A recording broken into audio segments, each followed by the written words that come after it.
So I'm home for the holidays right now from medical school, and I was cleaning out my childhood bedroom. This is it right here. And I found a poster board that I made when I was in 7th grade that I thought was absolutely crazy.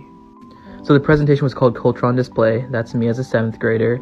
And I came over to this section right here, which talks about your future plans.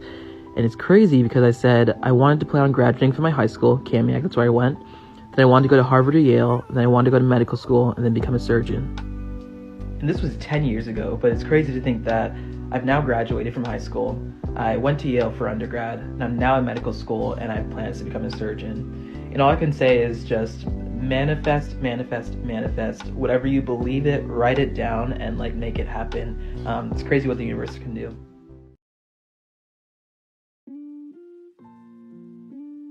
Hey guys, Dr. Dale here. Really quick before we start this episode, I want to ask you to support our mission by doing one thing.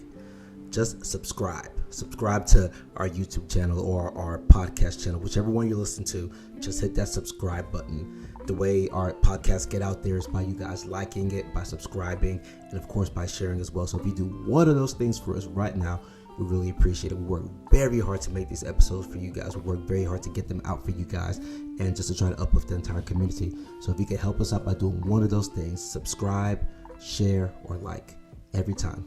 I really appreciate it. Love you guys. Yale for undergrad, right? Mm-hmm. So what led to the decision for Yale? I mean, you went from, ultimate, West Coast way over here, flew across the whole country to go to the other side, right? What led to that decision of Yale? Yeah. So I'll actually bring in my siblings here because I think they are part of the story. But my sister had actually gone to Harvard for undergrad. So you had big shoes to fill from the get-go. Oh man, I was in middle school when she got in, and all my friends were like, "So are you gonna go to Harvard too? Are you gonna go to Harvard too?" Because everyone knew. Because not many people from our community. I think the previous person who'd gone to an Ivy League had been like 4 years before that or something. Oh wow. So everyone knew that she was going to Harvard. And so I definitely had big shoes to fill. And maybe honestly, that's why teachers looked into me more too. But even before that, they'd been pouring into me. But she'd gone to Harvard, so that kind of put pressure on me. And she'd always known she wanted to go to Harvard. She had written it down on there's a video of her as a 9-year-old saying, "I'm going to go to Harvard." And then she it's crazy. I'm trying to find that video because I think it's so cool. This just speaking into existence and the manifesting and the prayer and faith that comes into that. But anyway, she went, and so I had some big shoes to fill. I chose Yale after going on a tour, and I actually ended up not getting into Harvard. But I got into Yale and Princeton. I got a full ride to Duke that ended up turning down, that my dad was not happy about. Yeah, I'm gonna give you 2 thumbs down for that one, man. I did residency at Duke, and I'm a very big, Duke fan. So you got 2 thumbs down for that. You're still my guy though, so I'll put the thumbs back up. But I'm sorry. But yeah, Dartmouth I was looking at as well. University of Washington back home. A lot of different institutions. But I ended up doing a huge college tour, just visiting different schools. And when I got to Yale, a lot of this, it's really fascinating when you do these college tours because a lot of the students travel together. I saw the same people at Princeton, same people at Dartmouth, same people at Duke. That had gotten into all these schools. And so I was kind of traveling with the same group of people and made a lot of friends. When we went from Princeton to Yale, there was a noticeable shift in the student culture. Students felt happier. Students felt like they were doing more of their passions. Everyone I talked to was like, "Oh, this is I love this place." People at Princeton had been more there's grade deflation, just no, it's really difficult. If you're a STEM student, just know you're going to be stressed out. And I was like, do I want to be at a place like that? Or do I want to be able to have freedom to really pursue my passions and explore beyond STEM, explore the arts and the sciences and economics and all these classes I've always wanted to take, but haven't been able to. And so that's partly why I chose Yale. It was really the community I found there and the people, literally the people I met before, during it's called Bulldog Days, the orientation days, are still some of my friends to this day. Nice.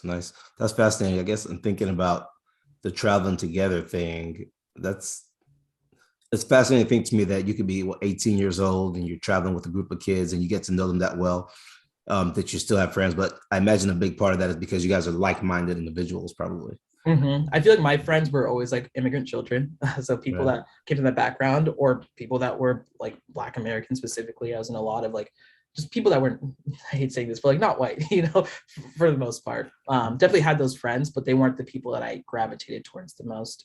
And before, I forgot to mention this, but like one of the big things I did before college was I applied to a lot of scholarships for students. If there's high school students, Oh yeah, it's important. oh my gosh, scholarships are the key to getting into Ivy Leagues, to get into colleges, everything. I applied for so many, like from the Coca-Cola scholarship, to the General Electric scholarship, to like Jackie Robinson scholarship. And all these scholarships aren't just 1 year. They don't just give you money, but they're 4-year programs. So the Jackie Robinson scholarship, I applied to it before I even got into college. Yet they actually still give me money today to go to medical school. How crazy is that? What? There's a scholarship that they still give me to go. Shout out to Jackie Robinson. Shout out to Jackie. It's the most amazing program. Everyone should apply, like if you can. And then all throughout college, they would fly you to New York for a leadership and mentoring conference where they would teach us things like etiquette. How do you sit at like a fancy, literally like where do you put the fork, where do you put the knife? But then also talk about finances and like how do you actually do well in classes? What do you do if you're not doing well in classes? Like literally everything you can imagine this conference had.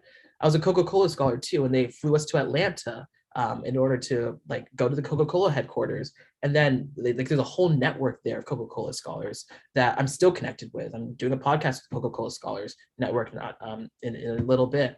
And then I like General Electric, I still do events with them to this day where I'm talking to students who are applying into it. And all these scholarships are anywhere from like $20,000 to $40,000.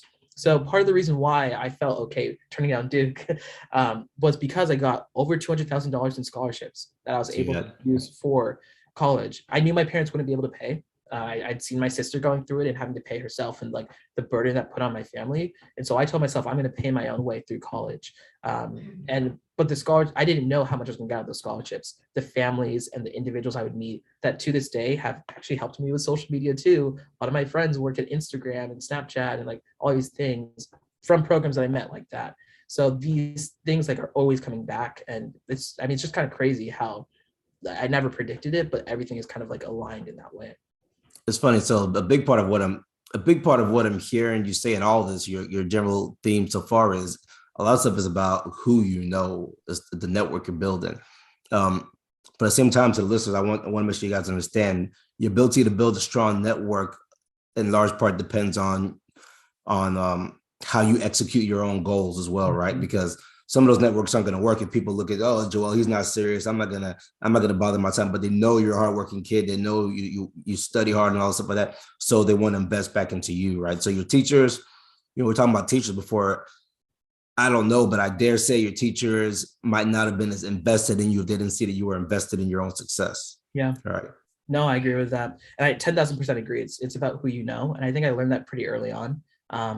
I read partly because my parents weren't from this country, right? I knew I had to forge my own path. Like, sometimes my parents would be like, why are you doing this? Or like, why are you going to this conference? And I'd be like the amount of people I can meet right now, I don't like, it's hard to explain, but they can help me put me on a path in the future that we don't have access to right now. And one of the best books I ever read was Never Eat Alone by Keith Ferrazzi. I read it, I think, when I was a freshman inside college. And it was just about like, how do you network and how do you do it in an authentic way, and like putting on dinner parties and like all these kind of things, but things that I think the Black community doesn't always think about, but like other people are. And like, especially when I went to Yale, that's where I learned it's who you know, it is who you know, in terms of like how you get into spaces or like the things you get to do, how people like will get each other jobs. It comes alive when you're in those institutions. So people often ask me, like, do you think people at Ivy League institutions are smarter than everyone else? And my answer is resounding no. It's just that they have access to people that are in places that have power and get them to that next stage. Yeah, and the thing about that, to echo and to emphasize there is, it seems to me you have to realize that it's something that you might not see the positive benefits from like tomorrow, right? Like you're saying, these are things people you've known since you were whatever 18 or something, and those dividends are going to pay off. So you're like 60, 70, 80. It's going to keep on coming. It's just going to compound and get bigger and bigger and bigger. Exactly. So like, to the young individuals listening to this, to the parents thinking about how do you best set your children up, like start the networking early, because that is going to add up down the line. It's going to take a while before you see the results. Because if I meet somebody today and they ask me for something huge, it's unlikely I'll give it to them tomorrow. Right. I need to see over time before I'm willing to sponsor and invest in, do something like that to somebody. Yeah. That's huge.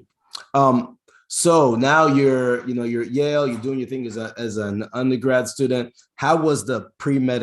I imagine you were pre-med. Yep. Yeah, right. Pre-med. So how was the pre-med experience? Before you were talking about you wanted to explore stuff. How was your overall undergrad pre-med experience? What types of things were you into and such? Social and academic. Yeah. So I'll start with like the struggles of academics of getting to Yale. Because I think what I mentioned when I was in middle school and I was in high school, I was that perfect student. I'd done all my SATs, I'd done all my subject tests. I got straight A's. I was in all AP classes, advanced placement classes. And I got to Yale, and I realized that A, everyone's like that. And B, some people are coming from private schools where they've been doing like things way beyond I even thought like was possible, And so I remember my first chemistry test, I did not do well on. And I ended up going to my professor because I'm going to be a good student. I'm going to go office hours to talk to them. I ended up going to the professor and saying, hey, I didn't do well in this exam. What would you suggest? Before even like giving me a suggestion, he looks at me and goes, are you a football player? Because if you're a football player, don't worry. Like a lot of you guys start this class and you drop out by the end. Like maybe you should just drop out and think about a different path. You don't need to do medicine. And that was my first experience with a teacher. Now contrast that to everything I've been telling you before with all my previous teachers, right? Instilling into me, like talking into me. And now I get to this person who the first one I meet is like, you're not going to, like, you can't succeed here. And man, so the teacher knew nothing about you and just said, are you a football player? Yes, knew nothing about me. That was his first question. And I will never forget that moment because I was like, what in the world? Is this where I'm at? Did I choose the wrong school? Like, should I have gone? What's your stature? Do you look like a football player or no? No, I work out now, and I mean, there's a story to that about why I started working out after my first year. But like, I don't think I looked like a football player. I was scrawny, I was skinny, and I was like, the first thing, of course, is it because I'm Black? Is he assuming that I got here because I'm Black right now? He's discrediting like all my accomplishments, everything. Like I've started a nonprofit, I've done international work, I've done local work, I've done national work, gone to the White House. Yet here he is distilling me down to this like, just like saying, oh, I've seen someone exactly like you. And nothing against football players at all, but for him to do that and to assume who I was the most crushing thing for me. Wow, that's unfortunate. It's unfortunate because that's a repetitive, something you hear all the time, something to that effect. So how did you deal with that then? Yeah, man, I ended up sitting with the class. I was like, I'm going to prove this guy wrong. I fortunately did not do the best in the class, but I was okay with it because I was like, this is a learning experience to figure out. Like, I need to reframe how I study.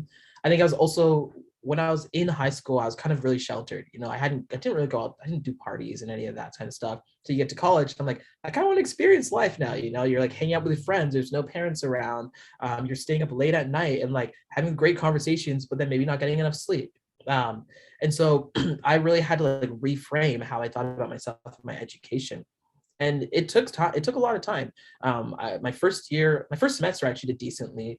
Second semester was actually not the best. And so after that year, I was like, I'm going to work on consistency. That's going to be my thing. Because I know time and consistency is how you can be successful. So that's why I actually ended up working out after that summer. Because I was like, I want to see if I can stick to something consistently. So I like put on a workout regimen where like 3 times a week I'd work out, then I'd study afterwards or something like that.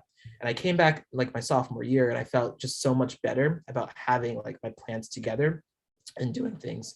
So I treated it as something like, I've screwed up. How do I fix this? Let me find the pain points. Let me talk to the right people. Let me talk to people like Jackie Robinson that can give me suggestions. Let me have them hold me accountable. I remember I actually took it upon myself to write a letter to all my scholarships that were funding me saying like, I am asking for like your outside support. So like you can keep me accountable right now. And honestly, that was huge for me because it was keeping myself accountable, but also telling outside people that I want them to help me out, keeping me accountable. So I really tried to just find that's extremely precocious for you were what, maybe 19, 20 or something at this time? 19, yeah. That's impressive. You don't see kids doing that, doing stuff like that. That's something that's extreme. The simple fact that you would do something like that shows that you're in a different maturity genre. I don't want to say maturity because it's not even maturity because a lot of adults, like older adults don't even do that. It's a different, you know what I mean? Success, leadership level, different mindset, the different mindset level, right? Yeah. It's different. Yeah. It's different. Yeah. I don't know. I can't explain why I did it. I can't remember if I saw something on it or like, But I've always been like, even when I was a kid in high school, like the leadership programs I did were amazing because they talked about getting uncomfortable with being uncomfortable, right? Like putting yourself Comfortable being uncomfortable, yeah. yeah, thank you. Comfortable being uncomfortable. Getting in those situations where you put yourself in a place where you don't really want to be, but can help you grow. And so I've always tried to do that in everything I am, whether it's spaces I'm in or like if I need to improve myself, letting people know. And it's hard, right? To either A, tell people, hey, I've let you down. How can you help me? And it's hard to ask for help in the first place when you're down like that. But that's the biggest lesson I learned after that. Is like when you're not doing well, go to people and ask for help, and they will help you. And as a specific example of that, I remember there's an essay I did. I took a class and wrote an essay. Thought it was a great essay. I ended up getting a B on it, which is fine. But I was like, I think this deserved an A. Ended up going to the TA, sitting down with her and working through the essay, and she was reading through, and she said, I don't know why I gave you a B. I'll change it to an A. And I was like, what in the world? Like, this is how it works. It's about taking that next step to say, let me just go see if it can happen, advocating for yourself. And if they say no, they say no. But if they say yes, you get an A, and that's what's going to live on your transcript forever. No one's going to see the B that was on there before. So that's the way it should be. I love that. I love that you have to advocate for yourself because nobody else might do it for you, right? Yep. You got to do it for yourself. So I'm guessing after that undergrad went somewhat more smooth, right? Definitely. Yeah. So then did you go straight to med school or did you take some gap years? I took a gap year, partly because I felt like my first year and a half or so wasn't as strong and I wanted to kind of show an upward trajectory. I also wasn't sure if I wanted to do medicine. I haven't even talked about this, but I once I got to college, I was wavering back and forth. I was like, I have so many options. I spent my freshman summer at Google, so I did some work there. So I thought about computer science for a long time. Sophomore summer, I worked at the Urban Institute, which is on health policy. And you asked about politics before, and I think I do want to go into politics at least someday. I don't know what aspect, but that was really cool because I was working on the Affordable Care Act, looking at how health and policy comes together. And then my junior summer, I was placed at Howard University Hospital with orthopedic surgeons. And that's kind of what like solidified me on medicine. But before that, I'd been like, oh, maybe I want to do tech. Maybe I want to do like consulting was a big thing that a lot of students go into. It makes money. I think it like fits right in with like the creative thinking I had. But I'm so glad I went to medicine because I feel like I'm bringing different skills from different industries into this that don't necessarily, that maybe may have been there, but like putting it out there that it can be done on a larger scale. That's really fascinating. So after my first summer, I was at MD Anderson doing cancer research. My second summer, I was actually at Yale doing the summer program. My third summer, I was at Harvard doing research, stuff like that. Mm-hmm. So after all my summers was science, science, science. Your summers were tech, politics, this science. That's very fascinating. You don't see that very much, right? And I loved it.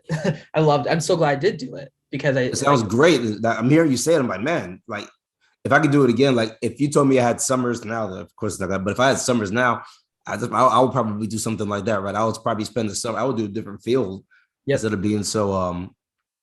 It's interesting to think that somebody at your stage who was a pre-med would be thinking out the box and talking to you. It doesn't surprise me now. I'm getting to learn your personality, but most pre-meds wouldn't think out the box enough to say, you know what, I'm going to do something that's not even medicine this summer.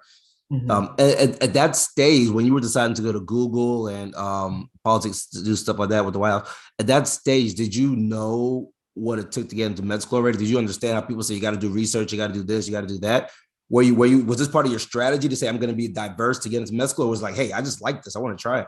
It was more I like this. I just want to try it. Like, I was like, oh, Google, that sounds awesome. I've always loved technology. Like, I want to learn how to code. It's fun. Every single summer I tried to learn how to code. I never really did. It's really bad.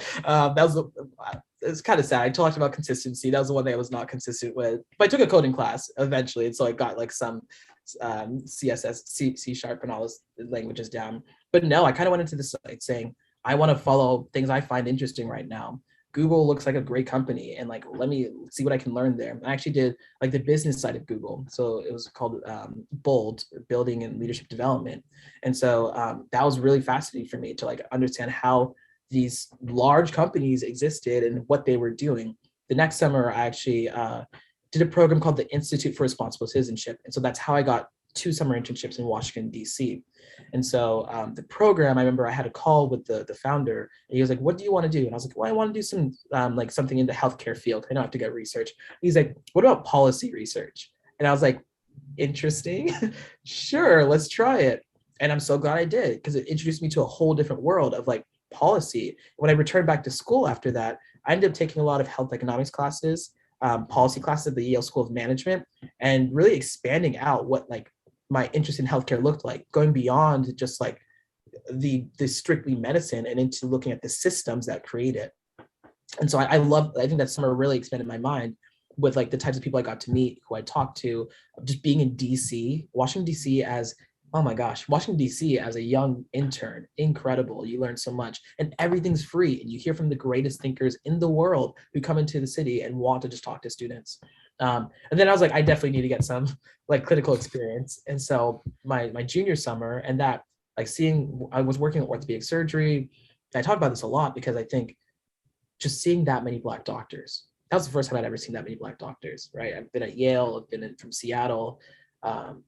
It was incredible for me. And like hearing them actually instill in me too. And I still talk, even to this day, I still talk about that time at Howard, because I felt like it was a Mecca. You know, you hear about like Ta-Nehisi Coates talking about it, like the Mecca and things like that. But it truly was, where like actually just Tuesday had my first experience with my first Black male attending that I've been with. Haven't been with anyone Black since I've been at Washington State University. And we were talking, and turns out he trained at Howard at the same time that I was there. We knew the same people. My mentor that was there at the time, Dr. Terry Thompson, was also who trained him. And so I was just like, this is like, I feel like this is a small world moment. Things like the universe is coming together in weird ways. The Black Panther playlist is playing in the OR. I'm like, this is this is all like something's happening here. There's the universe aligning right now. But yeah, truly, it was an amazing experience, and it really got me set in medicine. Was Black Panther really playing or no? Oh yeah, in the OR. It was I can't remember the same. It was the soundtrack. I can't remember the name of the song right now, but love that soundtrack. I listen to it all the time. Nice. All right, so let's fast forward. You brought up med school, so let's fast forward. Was any MCAT backstory we need to know about it? Or was MCAT just fine? Hold tight. We'll be right back. One thing that I hope to share with our young people of all colors, all genders, is that it gets better. It always gets better. I grew up in poverty and worked through medical school and undergraduate to get to where I am, and anything is possible as long as you have a great network. And I want to be that service to people who are coming up in the ranks. We hope you'll be able to make it to the Black Men in White Coat Summit. We'll see you there.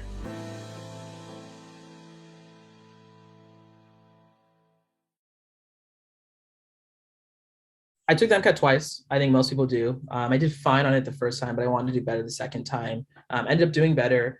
I was lucky because once again, Jackie Robinson helped me. Like they paid for a Kaplan class, and I was able to take a Kaplan class. Golly, this Jackie Robinson, and this Jackie Robinson, I'm not gonna call it just a scholarship, but it's a program. So it's still out there, still available. People can still go apply. Oh yeah, apply. They give you $24,000 a year as a college student. They fly you out every single year. Now they even have a program where they take you to Ethiopia every year, because one of Rachel Robinson and Rachel Robinson is still alive. She's like 96 years old now. She comes to the conference every single year still. Her kids, Sharon Robinson, they still run this organization. They're still very much involved. There's a big gala at the end. Bill Cosby used to host it. Of course, he doesn't host it now. But like it is Black excellence to a T. All the people there, the Jackie Robinson scholars are at Goldman Sachs as like managing partners now. They come back and they give $100,000 donations. Like it's incredible to see that space and be in that space and be like, this is what I can aspire to one day. So apply. I tell everyone to apply to the Jackie Robinson scholarship, everyone to apply to the Coca-Cola scholarship, everyone to apply to General Electric scholarship, because these are the things you should be applying to.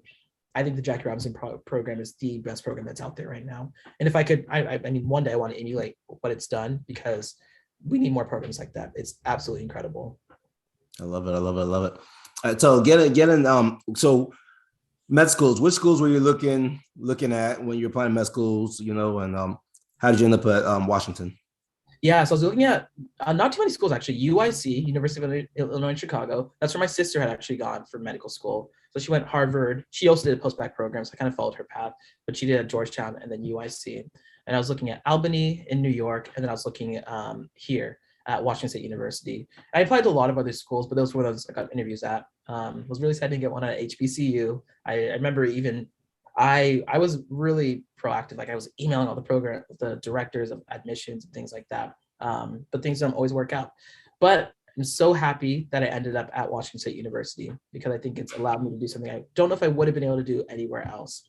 So let me say, so if you last week's podcast episode was Wayne Riley, who's now the president of SUNY Downstate Medical Center. So he was the president of Meharry Medical College, HBCU, and he didn't get an interview in Meharry. So hey, you might not get an interview, you might mess around and still be the president running one of those schools one day. So I love that. Hey, very true.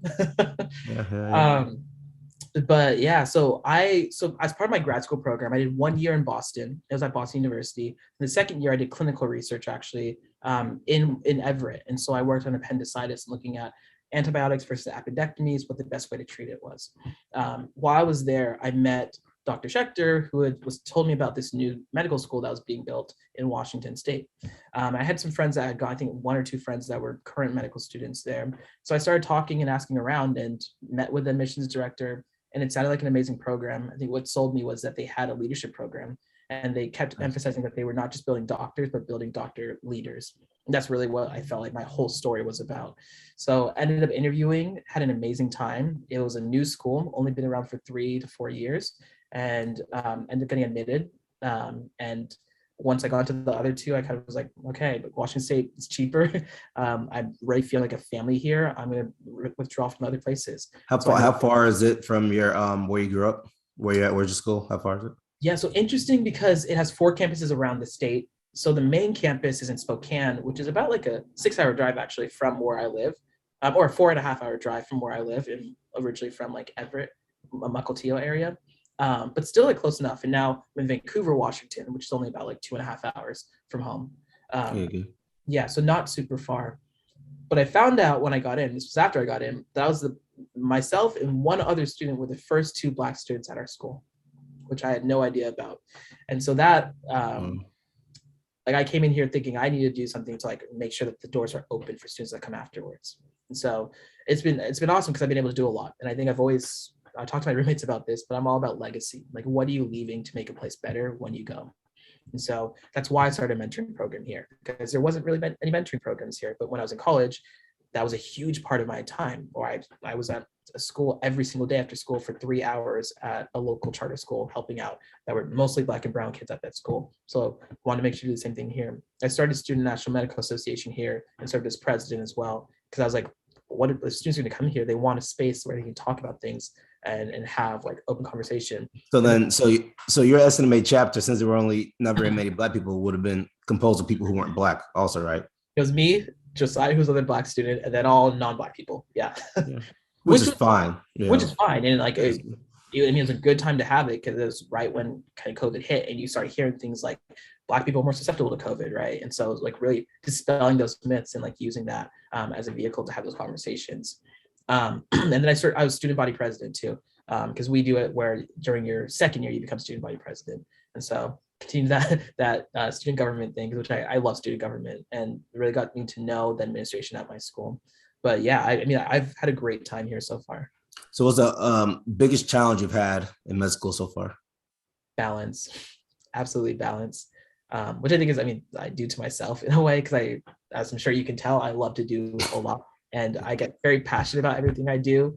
And so making sure that I'm still being dedicated to my studies while also doing all the things I'm doing right now has been difficult. I honestly, the academics actually isn't that difficult anymore for me.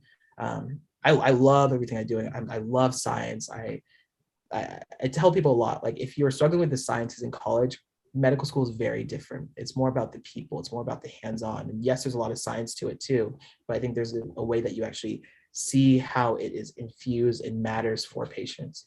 And so I think that's been huge for me, is like being able to feel as if I'm having direct impacts on people every single day. Nice. What is the funniest or most surprising type of unexpected, funny or unexpected, something about med school? Something that's funny or unexpected? Something funny or unexpected about medical school? I don't know. I mean, you hear a lot about like med students being like these like people that study all the time. I have the best friends. Hands down, our cohort of students my year, incredible. And I just think we have a very good balance of just like having fun, but also studying. And I don't think I expected that when I came to medical school, and I love it. Like I live with 2 other medical students. I'm in Portland, Oregon, because it's not too far from Vancouver, Washington. And we got all like an apartment complex. We all kind of lived together in like the same area. So it feels like college all over again. And I have like 8 of my super close friends. I actually just officiated the wedding of 2 of my friends last week. Like that's how close we are. Like we do everything together, and it's been amazing. So I did not expect that. Like I was like, oh, med school, man, it's so much fun.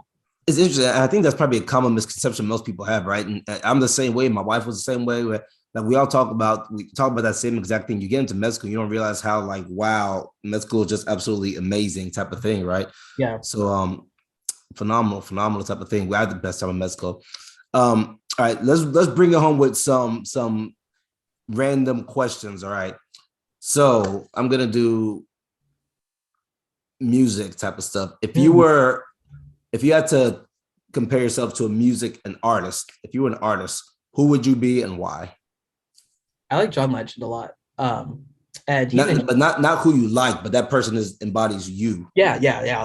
So John Legend is interesting, and not necessarily for his music even, but for his background. So this is weird, but he actually used to be in consulting. He worked at Deloitte for a long time in consulting, and then transitioned into music. And I think seeing someone like that, who, if you talked about his probably previous life before like became a musician, he'd be a totally different person. And so I love the fact that he has a story of like reinvention, of like changing what he's known for and like doing it really well. But like most people don't know about that previous life of his. So yeah, I think his backstory is really interesting. I had no idea that was the case either. If you were a piece of medical equipment, what piece of medical equipment would you be? Ooh, I'll go with the stethoscope. I mean, I feel like I'm always hanging around, and when you need me, I'm there. When you need me, I'm there. I love it, man. I love it. I like it. If you could go back and change one thing about your journey, what would that one thing be? I wouldn't have majored in a science degree. I would have majored in something else. I think like I studied molecular biology, which I think was great. But at the same time, I think there's so much knowledge out there that you can apply. I probably would have done like psychology and computer science and then still gone to med school, but I think it would have given me a whole different idea. I love behavioral psychology a lot. So I think that's something I would have wanted to look more into. Nice. And the last thing, I'll give you the, last word. I just ask that you end it with, I am a black man in a white coat, but last word is yours. Now, before I give it, I just want to say thank you for being on the podcast. Really appreciate you, everybody. And make sure you put your you shout out your not your tags, your handles, your social media handles, so everybody knows, people who might not be following you already. And last word is yours. Yeah, I think what I would just say to all students is journeys are not easy. I listen to podcasts a lot about people who have gone through life. If you want to listen to good podcasts, like What It Takes is an amazing one where it walks through people's lives of how they got there. Life is not like a linear line. And my favorite quote that I've ever heard is that a setback is a setup for a comeback. So no matter what you're going through, like if you don't do well the first time, you don't do well the second time, just know that these things are setting you up to be successful in the future. And I hope my story doesn't sound like it was a linear path at all, because it wasn't. There were struggles, there was difficulties, there was people who doubted me. I've been lucky to have incredible mentors, but just know that there are people out there rooting for you. If you ever need support, I'm here for you as well. My name's Joel. I'm a black man in a white coat. I want them band like a daddy, only do it like Flagger, I'm kicking flavor, no saga, Hey, I like them blues. I might go Janet like Jackson. I got them options, It's all about progression. Life is like a blessing. Everything a win, loss is like a lesson. Ooh, ooh. Yeah, ain't no time for stressing. I've been really stepping. Ooh, ooh. Yeah, if you wanna go get it, stop playing around. Really got on racks, ain't playing